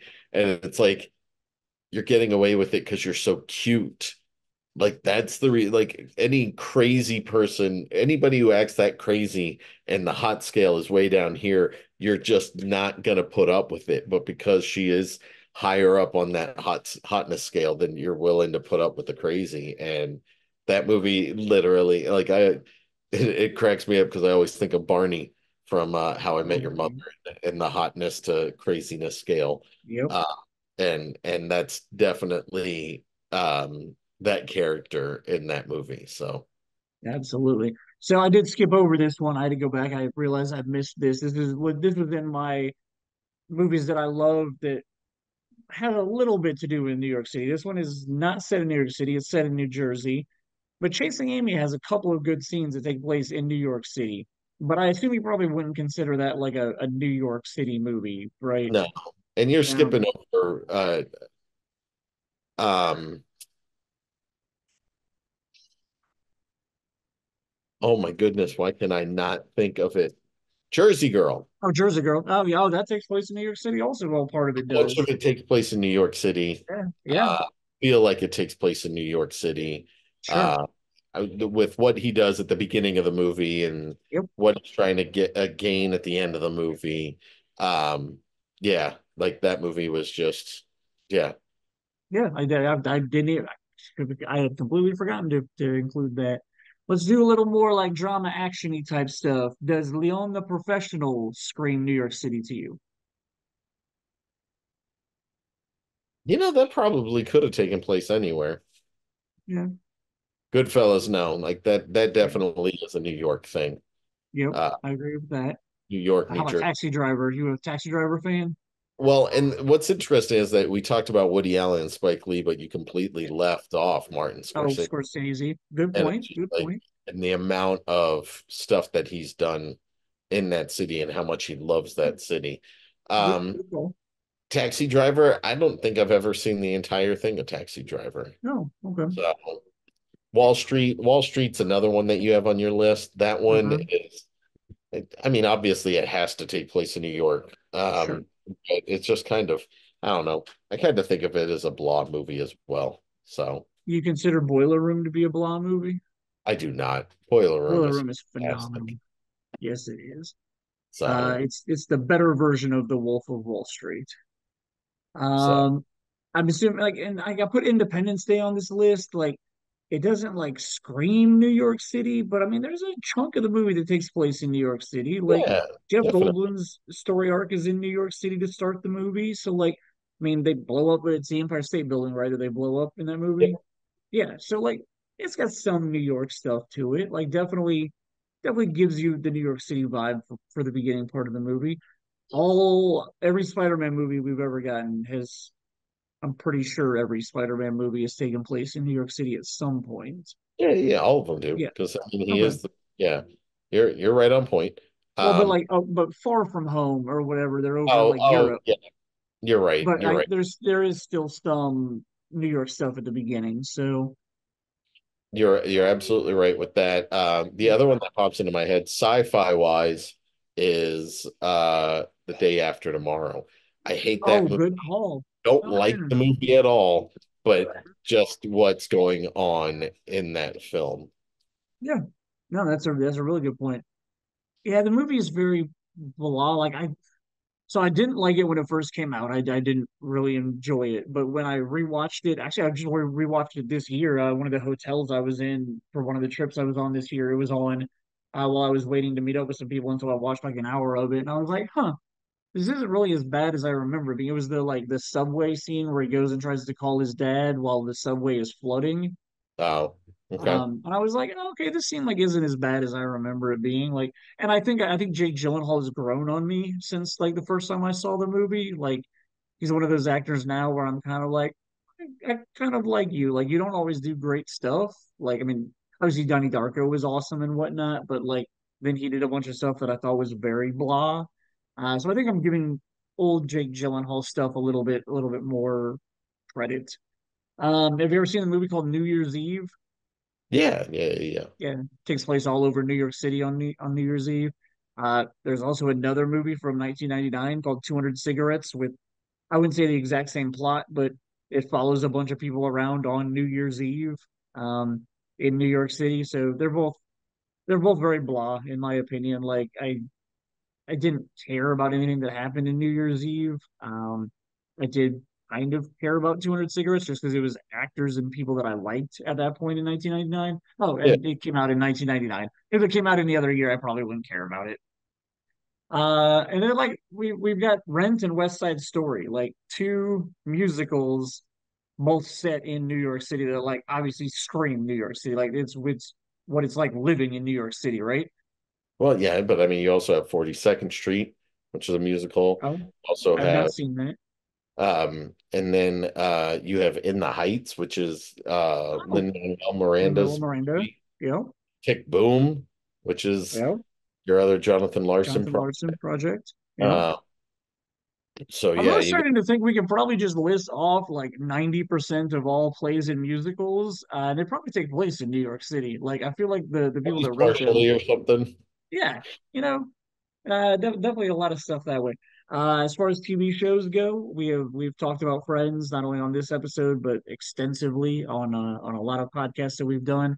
Um, Following Friends, literally the year after Friends ended, we got How I Met Your Mother, and I know we've had a lot of conversations about how great that show is. And it definitely romanticized New York. It continued the romanticization, whatever, of And New this York City. What's that? romanticism. Yeah, I like that. There you go. It definitely continued that of New York City after Friends ended. How I Met Your Mother and New York City. Your thoughts? Oh no, that definitely could not have taken place anywhere else. The way that things play out, nothing good happens after 2 a.m. Going to Atlantic City, going to Mm, Philadelphia, like it's got a whole lot of aspects to it. Besides the How I Met Your Mother, though, uh-huh. the other one that popped in my head that's not on your list is NYPD Blue is as a Oh, giant. Um, absolutely. way bigger in the 90s, obviously, than any other time. Um, Was Homicide also in New York City? I don't know for a fact. I didn't watch that one. So, Yeah, I didn't either, but I feel like that was a show that would have taken place in New York City. Um, I'm a huge King of Queens fan. Did you ever watch the show? it's Yeah. okay. Okay. But I always liked the plot of a fat chubby guy having a hot wife. So, um, I definitely enjoyed their comedy between the two of them. Heroes takes place in New York City, or at least part of Heroes does. One of the storylines in Heroes does. A lot of the first season takes place in New York City. The big Siler fight at the end of season one takes place in New York City. Uh, does Heroes scream New York City? Oh, you liked Heroes, right? yeah, I like Heroes does not scream New York City. Okay. Am I Okay. remembering it correctly? Didn't like was he a senator or a presidential hopeful? Both throughout the course of it, he started Was the cheerleader Adrian his Pasdar. daughter? What's that? Was the cheerleader his daughter? I think it did eventually come out that, or no, they were like it was brother and sister. I think maybe. Yeah, no, I don't remember her being his daughter. I don't remember that. Are we getting a cameo? There's Nick, half his face Well, at least. part of me. There Yeah, we there you go. What's up, Nick? How are you doing tonight, sir? Always a pleasure when you pop on. Just move closer to the screen, dude. Okay. I thought you wanted me to get out of the way or something. I don't No. know. You're good. We're talking about New York City. Did you have a good time when you went to New York City last year? Yes, I saw the Statue of Liberty. I also saw the museum that was used for Night at the Museum. I also Nice. saw the Empire State Building. I actually went on no, to the full top floor. Oh, I cool. think it was the full Hmm. top You did. floor. I also went to the Central Park Zoo. Ooh, I have not been there. That's on my And to-do list. do you know that big hotel from Home Alone 2? Yeah. Me and my mom saw it. The Plaza. Yeah. It's awesome, man. That yeah, New York City is a very cool city. You had fun there. Yeah, it was nice. There was Nice, very also cool. like a main Nintendo building there with a lot of Nintendo games, merch. I'm not merch, plushies, Yeah, shirt, merch. You were clothes. merch. Merch is right. Yep, But yeah, it was pretty cool. good. I'm glad you had a really good time. Yeah, when I was just there a couple There's weeks ago, I only tried to find the Nintendo store for you, and I didn't find it. It's in Rockefeller Plaza. Yeah, I mean, I was in Rockefeller Plaza, but I didn't see it. me and my mom slept I at didn't a look around for it very well. me and my mom slept at a friend's house or more an apartment in Uh-huh. Manhattan. Yeah, that was in Samantha's apartment. Oh yeah, we also went to a baseball game. I think it was for the Yankees. Yep, it was a Yankee game. I think it was at the Bronx. Bronx? The Bronx. Yes, The it's in Bronx? the Yeah. it's right on the edge of the Bronx. I mean, the bad thing about it is that it's very busy, the entire city. Oh yeah. There's a Like the lot of people there. good thing about New York is that it's both not too busy and busy enough. Yeah, I mean, you were there in the middle of the summer, right? Like, wasn't it, or was it spring break? No, it was summer. Yeah, okay, yeah. So it's yeah, it was busy when I was there. It's definitely a busy city. Yeah. All right, sir. Get to bed. All right, man. Always a pleasure talking to you, Nick. Have a good night, man. Get away. Later, brother. Good night. Good night, Dad. Love you. I love you too, buddy. All Night. right, man. Before we get to the very last tiny bit that we have to chat about, is there anything that you can think of that I have forgotten about New York City? I mean, there's way too much to talk about. So yeah, like you think about um I Am Legend took place there. Oh, yep. Uh Good so call. the Moon Dance Diner that's behind me was a staple that was there forever. They kicked it out of the city in 2007 is when they Yeah. moved that one out. Um Because you and you're I were wandering around trying to find it. We found it. This is pictures. Isn't this? Oh, maybe we didn't find it because they moved it. They'd already moved it by the Look time at we this. walked around looking for it everywhere when we were there. This must have been my first time. Yep. Yeah, because when you and I were there, we were walking around because you had told me you were like, I've been there, like and we're walking around, and you're like, I swear it's in this area. And you got to think when we were looking at it, nobody had like real Google searches on their phone at that Nope. point in time. So I was going off of memory and trying to remember Yep. exactly where it was. And then, but at least I took you to the Alphabet Cafe. You did. Um, You did. The Life Cafe. oh, the The Life yeah, Cafe in Alphabet City. in Alphabet City. Thank you. Yep. Yeah, you're Um, good. I took you to the Ghostbusters Yep. uh, We went to firehouse. the Statue of Liberty that day. Yeah. Yeah, Uh, we wandered around in Alphabet City. I got to take a picture of some of the cross streets that are mentioned in Rent. yep. And yeah, it's just a pretty cool place, man. New York City is just it's just so diverse. There's just so much stuff everywhere. And like a couple of blocks away, it feels completely different. Like when I was there, like there was like 5 or 6 blocks that were all shut down north to south. And they had like street vendors like selling merchandise and food and just all kinds of stuff up and like people were walking up and down the street on the Saturday afternoon, and it was so cool to walk through all of it and just be like, this is what people do in New York City on the weekends. They shut down streets and sell stuff. Like it's an amazingly different experience. And like yeah, there were some rude people here and there that I ran into, but most of the people were super nice and friendly. A lot of the restaurants that I ate at while I was out there, I had great service. I had a lot of really friendly and nice people.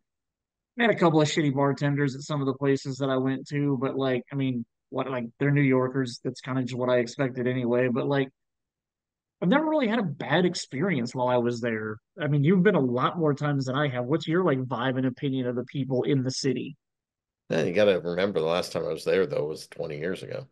Um, well, I mean, I stopped by for a few hours when Nick and Chris were like 3 and 4 years old. So, uh, Hmm.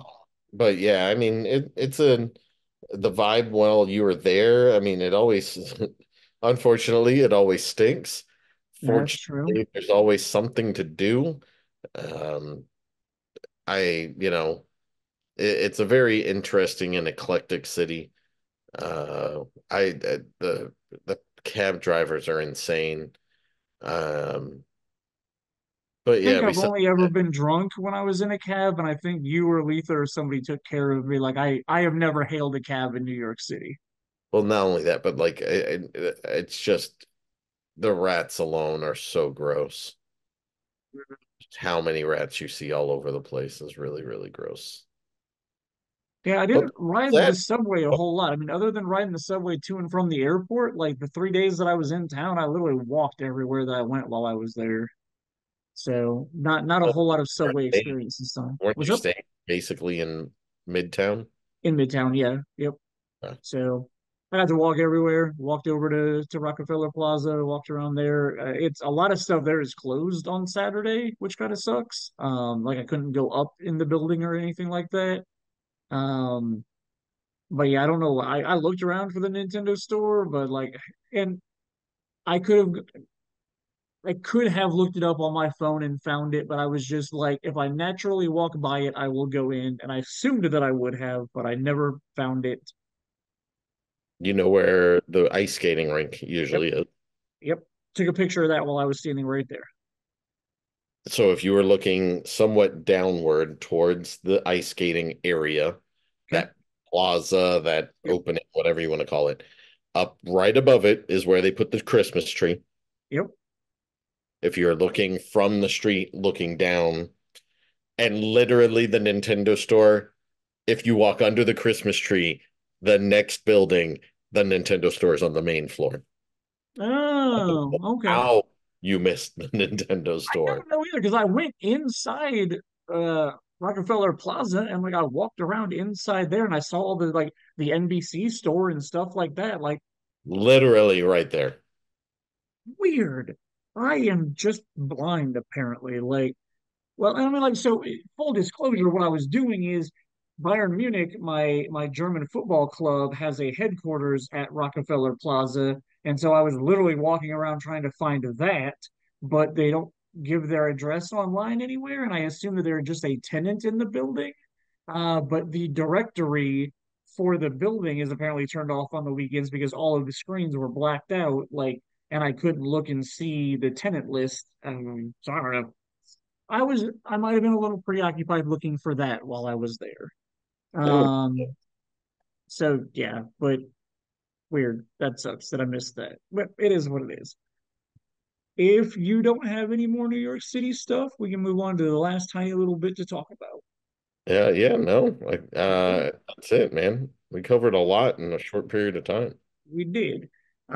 In July of 1999, the only two albums that I think are worthy of being talked about. I think this is Destiny Child's first album. On July 14th of 1999, they released The Writings on the Wall. Pretty sure that's when they had like Bills, Bills, Bills on it. Yeah, I think you might be right. And and I feel like that was like the album that had a couple of hits on it. Did you Yeah, you're a Destiny Child's fan, right? I No? listen to them when they're on the radio, but I got you. I don't think that I even owned an album of theirs. Okay. But if the writing's on the wall, you're talking about Bills, Bills, Bills, Say My Name, Oh, say my name. Jumpin', Jumpin'. Okay. Yep. Um, I did not ever own this album, but I did listen to all of those on the radio, like you said. yeah, that was pretty much it, man. Cool. Then we had a one-hit wonder. I doubt you bought the CD. I don't think I ever owned this. I might have owned this album. The Verve Pipe released their self-titled album, which was the album that had the Freshman on it. Um, which I think I bought the CD single of that. I don't think I ever actually owned the whole album. Huh. We were nearly freshmen. Yeah. Yep. Huh. Huh, Yeah, what? I don't know anything about this group. You know the song though. Oh no, I do know freshmen. Okay. Um, we were merely freshmen. Yeah, And it's a, what sucks is that that's a really solid song too. absolutely. But they were definitely a one-hit wonder. I could not tell you any other song that the Verve Pipe ever did. I'm gonna go to their album. Let me see if I can find anything else. Cool. All right. Yeah, let me know. Oh, That was released on July 27th of 1999. yeah, I got nothing. So, yeah, I don't know anything else that they've ever done. Well, I appreciate your time tonight. I appreciate you going down New York City memory lane with me. Do you have any New York City story to wrap everything up with? Anything you haven't talked about yet? Any I got to pee amazing? in the East River. Oh, gee. I was That really, sounds like really something drunk. I would do. I was really, really drunk on the first night that we were there, and it was a really long train ride getting to Brooklyn. Oh man, I was so wasted. And it took forever to get a train at the station, and then the train was taking forever to get to where we needed to go. And so I went in between the cars while I was on the bridge going over the East River, and I took a leak. So That is hilarious. hopefully New York City doesn't hear this and decide that they want to sue me and come after me for some exorbitant amount of money. So Highly, highly doubt that would happen. Also, I feel like the statute of limitations is pretty much wrapped up on a 20-year-old urine. I who knows, man. That never know. You never know. They might rewrite the laws just so that they can come after me for peeing in the East River 20 years ago. So, Man, and people say I'm a narcissist. Wow. Well, uh, brother, as always, I appreciate your time, man. the only two things I'm going to say really quick Yep, is let's do it. the two trailers that have come out that I really am interested in. Oh, Uh, yeah, let's talk about trailers. Yeah. both are on Apple TV, apparently. I'm hoping both come into movie theaters so I can watch them in movie theaters and not just have to sit in my house. Don't get Uh, your hopes up. you never know, right? Wolves with George Clooney and Brad Pitt. Oh, Uh, yeah, yeah, 100%. playing Yep, that looks cleaners. really fun. Yeah, they're Yep, playing cleaner, like rival cleaners. So that looks fun. And then the instigators, which I know that you and I have talked about a little bit. absolutely. Anytime you can give me Matt Damon, some Casey Cassie? Affleck, Casey? yeah, whatever. Casey Affleck, and then you're directing them by Doug Liman. Like, Yep. you know, Matt Damon was really good in the Bourne Identity is probably my favorite of that series. Oh, absolutely. The rest of them get really, really good, but I like the first one the best. And Doug Liman directed him in that as well. I'm looking forward to both of those movies. So, Man, I had a I'm old moment when I was talking to somebody else about that about the oh, instigators, and they were like, "Oh, yeah. I'm really excited about the reunion." And like my brain went one place, and they were like, "Yeah, like that's going to be a really great Ocean's 11 reunion." And I was like, "Ocean's 11 reunion? Don't you mean a Goodwill Hunting reunion?" Like, but yeah, that was, and those movies were only 4 years apart. But yeah, I definitely felt a little older that like Goodwill Hunting wasn't the first thing that came to this person's mind. That I mean, don't get me wrong, Ocean's 11, amazing movie, but Casey Affleck is such a small part. I mean, I guess he's a small part in Goodwill Hunting also, but yeah, whatever. But yeah, so those are two great trailers. A trailer I just watched tonight. I don't know if it just came out or not. Obviously, you know that I'm going to be in for it, but I think they might get you to watch another Christmas movie. Did you watch the trailer for Red One? Yeah. Yeah, I think that looks fun. It looks dumb. It's fun. Yeah. So yeah, I mean, I saw it. you know me, I will watch pretty much anything that The Rock's in, but then Sure. on top of that, I'm not against Christmas movies as much as you try to paint me to be. It's just I don't. It's not like I'm gonna unless it's something worth watching. I don't go out of my way to make sure I see it just because it's Christmas. So, uh, Just remember before we wrap the show up this year, there's one Christmas movie you've promised to watch before before the show wraps up. I want to see the other one too. The one with Mel Gibson as Santa and the kids trying to kill him. Oh, yeah. I want to Has that watch already that. come out? Yeah, that came out like last year, 2 years ago, Oh, but I I didn't completely missed watch that. it.